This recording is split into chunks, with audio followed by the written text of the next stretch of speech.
తిరుపతిలో జనసేన ఉమ్మడి కడప చిత్తూరు జిల్లాల సమావేశంలో గందరగోళం ఏర్పడింది. సమావేశంలో మాజీ మంత్రి బాలినేని, ఎమ్మెల్యే ఆరణి, పార్టీ నేతలు పాల్గొన్నారు. సమావేశంలో కడప జిల్లా పార్టీ అధ్యక్షుడు సహా ఇతరులు వద్దు అని యువ నేతలు నినాదాలు చేశారు. కడప చిత్తూరు నేతల మధ్య వాగ్వాదం జరిగింది. ఇరు వర్గాలు బాహాబాహి దిగాయి.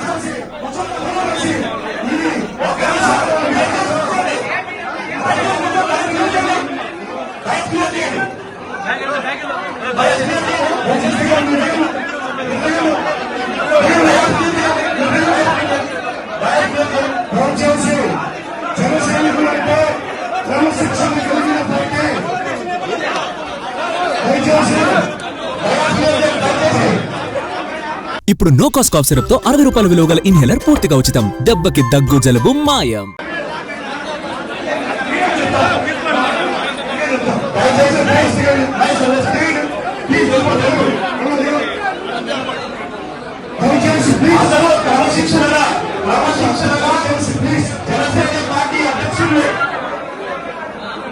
ఈ కార్యక్రమాన్ని ఉద్దేశించి తిరుపతి శాసనసభ్యులు పెద్దలు ఆర్ శ్రీనివాసన్ గారిని మాట్లాడాల్సిందిగా దయచేసి ప్లీజ్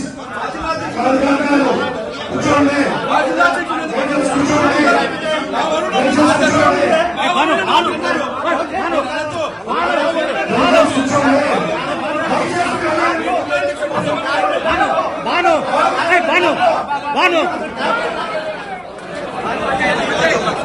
ప్లీజ్ జన సైనికులు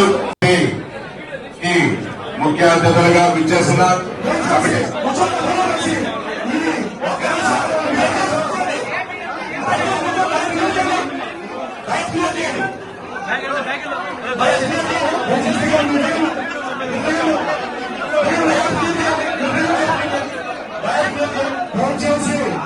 జనసైనికులంటే క్రమశిక్షణ కలిగిన పార్టీ.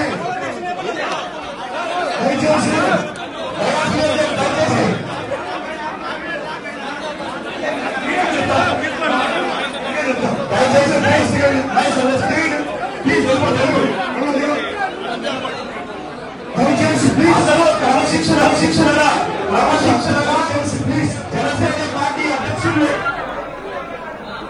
తిరుపతిలో జనసేన ఉమ్మడి కడప చిత్తూరు జిల్లాల సమావేశంలో గందరగోళం ఏర్పడింది. సమావేశంలో మాజీ మంత్రి బాలినేని, ఎమ్మెల్యే ఆరణి, పార్టీ నేతలు పాల్గొన్నారు.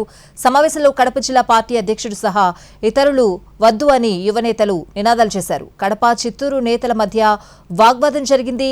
ఇరు వర్గాలు కూడా బాహాబాహి దిగాయి. పూర్తి వివరాలు అడిగి తెలుసుకుందాం. మా ప్రతినిధి కార్తీక్ లైవ్ లో సిద్ధంగా ఉన్నారు. కార్తీక్,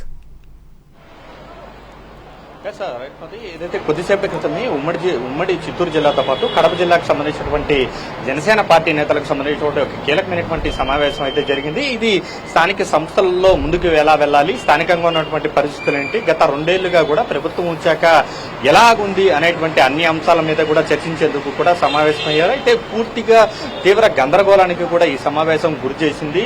ఎందుకంటే ప్రధానంగా కడప జిల్లాకు సంబంధించినటువంటి అధ్యక్షుడితో పాటు చిత్తూరు జిల్లాలో ఉన్నటువంటి అధ్యక్షుల మీద పెద్ద ఎత్తున ఆరోపణలు ఆ స్థానికంగా ఉన్నటువంటి నేతలు చేయడం కూడా జరిగింది. కడప జిల్లాకు చెందినటువంటి జనసేన పార్టీ అధ్యక్షుడు అస్సలు మాకు పట్టించుకోకుండా ఉన్నాడంటూ ఎప్పుడూ కూడా కనబడలేదని, అధికారంలోకి వచ్చాక మమ్మల్ని ఎప్పుడు కూడా గుర్తించలేదంటూ కూడా స్థానికంగా ఉన్నటువంటి యువ నేతలందరూ కూడా పెద్ద ఎత్తున కంప్లైంట్ చేయడం కూడా జరిగింది. సభలోనే మైక్ తీసుకుని మరీ గట్టిగా తమ వాదనను అయితే బలంగా వినిపించారు. అయితే బాలనేని వారందరినీ కూడా సముదాయించేటువంటి ప్రయత్నం చేసినప్పటికీ కూడా మేము ఎన్నో ఏళ్లు జెండా మోసాం, కష్టపడింది మేము, మా బాధలు కూడా మీరు వినాలంటూ కూడా బాలినేనికే కూడా ఎదురు తిరిగి సమాధానం చెప్పినటువంటి పరిస్థితి. దయచేసి మా బాధలను అర్థం చేసుకోండి, మేము 2 ఏళ్ల పాటు కష్టాలు పడ్డాం, 2 ఏళ్లుగా కూడా కష్టపడిన దానికి ఎంతో కొంత ప్రతిఫలం దక్కుతుందన్నాం, కానీ ఎలాంటి పరిస్థితి లేకుండా పోయింది. గత 5 ఏళ్ల కాలంలో ఎన్నో పోరాటాలు చేశామంటూ కూడా కడప జిల్లాకు చెందినటువంటి నేతలందరూ కూడా ఆ జిల్లా అధ్యక్షుడి మీద ఆగ్రహాన్ని వ్యక్తం చేశారు. అయితే ఇదే సమయంలో చిత్తూరు జిల్లాకు సంబంధించి పిఎస్సీ అధ్యక్షుడిగా ఉన్నటువంటి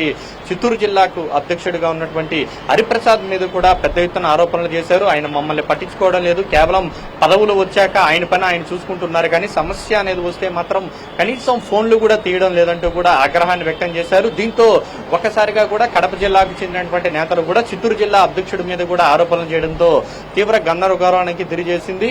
ఇరువురు నేతల మధ్య కూడా బాహాబాహి దిగినటువంటి పరిస్థితి, ఒకరి మీద ఒకరు ఆరోపణలు చేసుకుంటూ పరస్పరం చేసుకున్నటువంటి పరిస్థితి. వెంటనే కూడా అక్కడ ఉన్నటువంటి నేతలందరూ కూడా స్థానికంగా ఉన్నటువంటి తిరుపతి పట్టణ అధ్యక్షుడిగా ఉన్నటువంటి రాజారెడ్డి వారందరినీ కూడా సముదాయించేటువంటి ప్రయత్నం చేశారు. దీంతో గందరగోళానికి కాస్త ప్రస్తుతం శాంతించినటువంటి పరిస్థితి. దీంతో బాలినేనే స్వయంగా జోక్యం చేసుకుని మీరు గొడవలు పడద్దండి, మీ సమస్యలను మేము వినడానికే రావడం కూడా జరిగిందంటూ కూడా ఆయన చెప్పడం కూడా జరిగింది. సో ప్రతి ఒక్కరికి సంబంధించినటువంటి సమస్యలన్నింటినీ కూడా బాలినేనైతే ప్రస్తుతం స్వయంగా వింటూ ఉన్నారు. మొత్తం పూర్తి స్థాయిలో ఒక 2 గంటల తర్వాత మొత్తం కేడర్ నుంచి ఉమ్మడి కడప చిత్తూరు జిల్లాలకు సంబంధించినటువంటి నేతల అభిప్రాయాన్ని తీసుకుని పవన్ కళ్యాణ్ అధినేత ముందు ఉంచుతాను, ఖచ్చితంగా మీకు న్యాయం జరుగుతున్నటువంటి హామీనైతే బాలినేనైతే అక్కడ ఉన్నటువంటి పార్టీ నేతలకు ఇచ్చినటువంటి పరిస్థితి. Right Karthik, thanks for the updates.